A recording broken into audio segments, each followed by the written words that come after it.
Assalamualaikum warahmatullahi wabarakatuh. Alhamdulillah wassalatu wassalamu ala Rasulillah. Segala puji bagi Allah Jalla Jalaluh. Salawat dan salam semoga senantiasa tercurahkan untuk baginda Nabi kita Muhammad alaihi salatu wassalam. Amma ba'd, kaum muslimin yang semoga dirahmati oleh Allah Jalla Jalaluh. Kita lanjutkan kajian kita.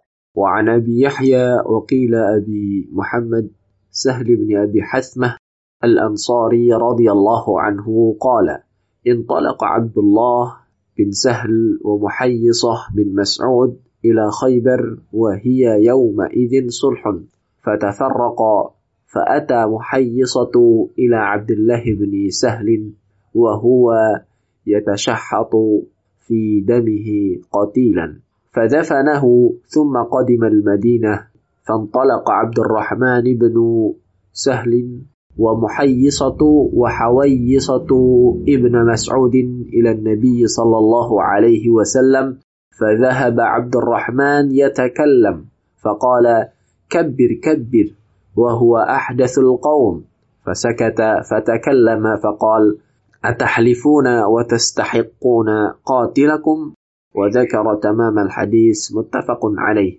Dari Abu Yahya, namun ada yang mengatakan Abu Muhammad Sahal bin Abu Khatmah Al-Ansari radhiyallahu anhu, dia berkata, Abdullah bin Sahal dan Muhayyisah bin Mas'ud pergi ke Khaybar. Waktu itu Khaybar masih tempat yang damai. Lalu mereka pun berpisah. Kemudian Muhayyisah datang ke tempat Abdullah bin Sahal, sedangkan saat itu Abdullah bin Sahal sudah terbunuh berlumurkan darah. Maka Muhayyisah langsung menguburkannya. Kemudian dia pergi ke Madinah. Lalu Abdurrahman bin Sahal juga Muhayyisah dan Huwayyisah, yang keduanya adalah putra Mas'ud, datang kepada Nabi sallallahu alaihi wasallam. Abdurrahman mulai membuka pembicaraan, lantas beliau bersabda, yang tua dahulu yang berbicara. Waktu itu Abdurrahman adalah orang yang paling muda. Maka dia diam. Selanjutnya Muhayyisah dan Huwayyisah berbicara.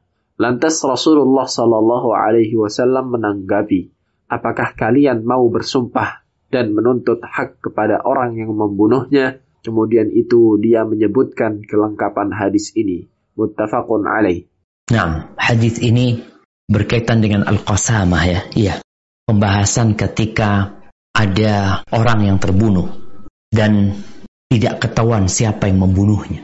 Itu diminta dari mereka tempat terbunuhnya fulan itu mereka untuk bersumpah sebanyak 50 orang insyaallah. Mereka untuk bersumpah di sana, mereka mengatakan mereka tidak membunuh atau tidak tahu yang membunuhnya. Mereka angkat tangan atau mereka berlepas diri dari kematian fulan. Akhirnya nih peristiwa ini setelah Khaybar ditaklukkan sama Nabi SAW. Bagaimana kejahatan orang-orang Yahudi, dibunuh Muslim di sana. Dan kalau bicara minta sumpahnya Yahudi, dalam cerita ini mereka mengatakan kalau minta sumpah mereka akan sumpah Nabi SAW. Orang mereka memang gak takut sama Allah SWT. Akhirnya ketika mereka laporan kepada Nabi SAW, Abdurrahman bin Sahal, adiknya Abdullah bin Sahal yang tewas, mereka bertiga menyumpai Nabi SAW. Abdurrahman mau ngomong, karena itu kakak dia. Apa kata Nabi SAW? Kabir, kabir. Yang lebih tua yang bicara. Subhanallah jemaah. Ini buat anak-anak muda. Engkau harus tahu kedudukan orang tua.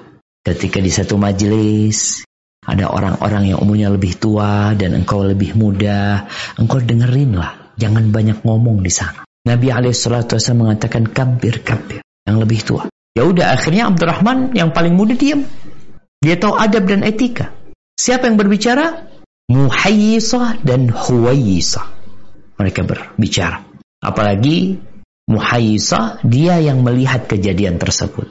Di dalam hadis ini disebutkan bagaimana orang itu beradab dan beretika. Bergaul dengan masyarakat. Jangan sok tahu. Jangan sok paling ngerti. Kadang-kala di majelis Nabi SAW itu, Nabi tanya sesuatu. Abdullah bin Umar ada di situ. Ketika lagi ngobrol, Nabi bertanya tentang sebuah pohon gurun itu yang menjadi permisalan seorang, bukan pohon gurun, ada sebuah pohon yang menjadi permisalan seorang mukmin. Akhirnya para sahabat ngomong ini, ngomong. Karena Abdullah bin Umar masih kecil, dia diam. Padahal dalam hati dia terbetik itu pohon kurma. Dan ternyata ketika semua sahabat udah nggak jawab, Nabi menyebutkan kurma. Permisalan muslim itu seperti pohon kurma. Tapi itu karena adab dan etika. Ada juga yang kecil, yang muda, tapi kedudukan menjadi tinggi karena ilmu. Itu kejadian dengan Abdullah bin Abbas radhiyallahu anhuma. Bagaimana Umar bin Khattab selalu ketika bermajlis dia datangkan Abdullah bin Abbas, diajak ikut musyawarah. Para sahabat mengatakan, kenapa kok dia hadir? Kita juga punya anak seumuran dia gitu loh. Maka Umar ingin menjelaskan, memang secara umur dia itu masih muda.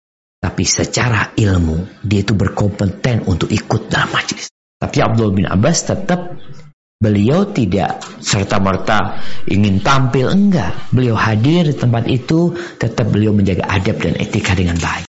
Umar bin Khattab suatu hari ingin menampakkan kemuliaan Abdullah bin Abbas dalam urusan ilmunya. Nah, ini yang berkaitan dengan memuliakan orang yang lebih tua ya. Jadi anak-anak muda, ya ustadz-ustadz muda, kalau kumpul sama ustadz-ustadz tua, hendaklah berusaha untuk ya menjaga keinginan untuk ngomong. Biarkan yang lebih tua yang berbicara. Jamaah rahimakumullah, itu yang bisa kita kaji. Semoga ilmu yang kita kaji hari ini berguna buat kita dan bisa kita amalkan dalam kehidupan kita. Dan semoga Allah menerima amalan kita. Sampai berjumpa kembali. Barakallahu fiik. Wassalamualaikum warahmatullahi wabarakatuh.